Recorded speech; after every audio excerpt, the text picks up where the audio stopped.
धन्य है वो जिसने स्वयं को जान लिया। ऐसा महापुरुष सब कुछ करते हुए भी कुछ नहीं करता, सब कुछ जानते हुए भी कुछ नहीं जानता। धन्य है वो जिसका आकाश महा आकाश है, जिसका हृदय आकाश की तरह विशाल है और समुद्र की तरह अतल गहराई वाला, जो सब में स्वयं को देखता है और स्वयं में सबको। बोलना दूसरा। अब हम अष्टावक्र का दूसरा प्रकरण शुरू कर रहे हैं। और दूसरा प्रकरण ऐसा है कि दूसरा प्रकरण यहाँ पे शिष्य बोल रहा है, ठीक है, शिष्य है वो दूसरा प्रकरण बोल रहा है। लेकिन आपको अब शिष्य नहीं समझना है इसको, क्योंकि राजा जनक को आत्मज्ञान हो चुका।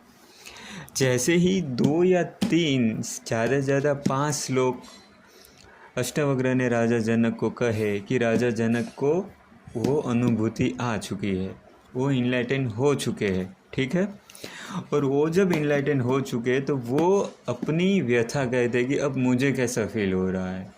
अब हमें यही देखना है कि एक आत्मज्ञानी बोल रहा है, ऐसे नहीं सोचना है कि शिष्य बोल रहा है, ठीक है। वो शिष्य नहीं है, वो इनलाइटन हो चुका है। हाँ, वो इनलाइटन हो चुके हैं। बस इतने ही श्लोक सुनाए हैं अष्टावक्र ने कि वो तुरंत ही इनलाइटन हो चुके हैं। अब वो कहेंगे कि मुझे क्या एहसास हो रहा है, तभी ठीक है। तो ये जो दूसरा प्रकरण है वो हम शुरू कर रहे हैं। और यहाँ पे राजा जनक जो है वो मतलब पार्ट 2 में ये राजा जनक के विचार हैं। हाँ, ये सब श्लोक राजा जनक के हैं अब पार्ट 2 में, ठीक है। उन्होंने क्या अनुभव किया वो, हाँ, उन्होंने क्या अनुभव किया वो है। आश्चर्य है सभी दोषों से परे अर्थात निरंजन, सभी प्रकारों के विक्षेपों से परे, ज्ञान रूप में प्रकृति से, जो इस रूप में भाषित है, पूर्णतया परे हूँ। फिर भी आज तक इतना समय बीत जाने के बाद, अर्थात जन्म जन्मांतरों के बाद भी मोह के अज्ञान के कारण ही चला जा रहा था। छला मतलब छल, हाँ, कि मेरे ही मोह के कारण मैं खुद को ही छल रहा था, बेवकूफ़ बनाना खुद को, जो मुझे ही नहीं पता था कि मैं खुद को बेवकूफ़ बना रहा था।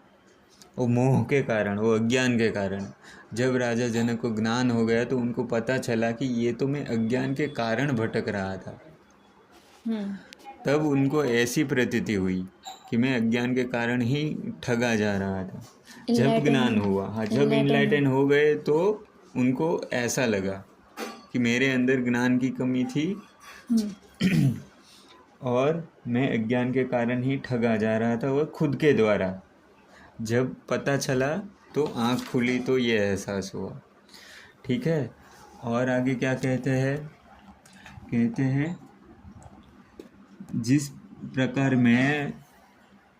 जिस प्रकार मैं अकेला इस शरीर को प्रकाशित करता हूँ, उसी प्रकार इस जगत को भी। इसलिए या तो यह संपूर्ण जगत मेरा है या फिर कुछ भी मेरा नहीं है, अर्थात यह शरीर भी नहीं। बहुत ही गहरा सूत्र बोले हैं राजा जनक। कहते हैं कि जिस प्रकार मैं अकेला इस शरीर को प्रकाशित करता हूँ, मतलब कि मैं इस शरीर को चलाता हूँ, उठाता हूँ, बैठाता हूँ, जिस प्रकार मैं शरीर को चलाता हूँ उसी प्रकार मैं पूरे विश्व को भी चलाता हूँ। समझ में आए बात? जिस प्रकार शरीर को उठाता हूँ, बैठाता हूँ, शरीर को जो भी मैं इसको गतिमान करता हूँ जिस प्रकार से, उसी प्रकार मैं पूरे संसार को भी गतिमान करता हूँ। मतलब इसका मतलब ये हुआ कि उसका मतलब ये हुआ कि मैं पूरा विश्व में हूँ, क्योंकि मैं पूरे विश्व को चलाता हूँ। या तो फिर ये भी हो सकता है मैं पूरा विश्व हूँ ही नहीं, क्योंकि ये पूरा विश्व तो अपने आप ही चल रहा है, अपने आप चल रहा है।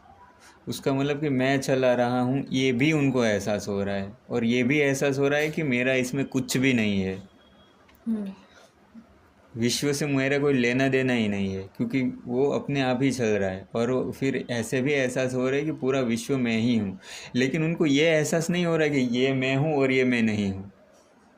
हमें तो 24 घंटा यही होता है ना कि ये मैं नहीं हूँ, क्योंकि द्वैत बना रहता है, दूसरा दिखता है। राजा जनक को दूसरा दिखता नहीं है, राजा जनक को सब एक ही दिखता है, सब मैं हूँ, पूरा विश्व मैं हूँ और पूरे विश्व को मैं ही प्रकाशित करता हूँ। राजा जनक को ये श्लोक सुनने में इस तरीके से आ रहा है कि उनको एहसास कुछ ऐसा हुआ होगा कि बूंद है वो सागर में मिल गई और एक विराट का रूप ले लिया। जैसे कहते हैं, जिस प्रकार मैं अकेला इस शरीर को प्रकाशित करता हूँ, उसी प्रकार इस जगत को भी। इसलिए या तो यह संपूर्ण जगत मेरा है या फिर कुछ भी मेरा नहीं है, अर्थात यह शरीर भी नहीं।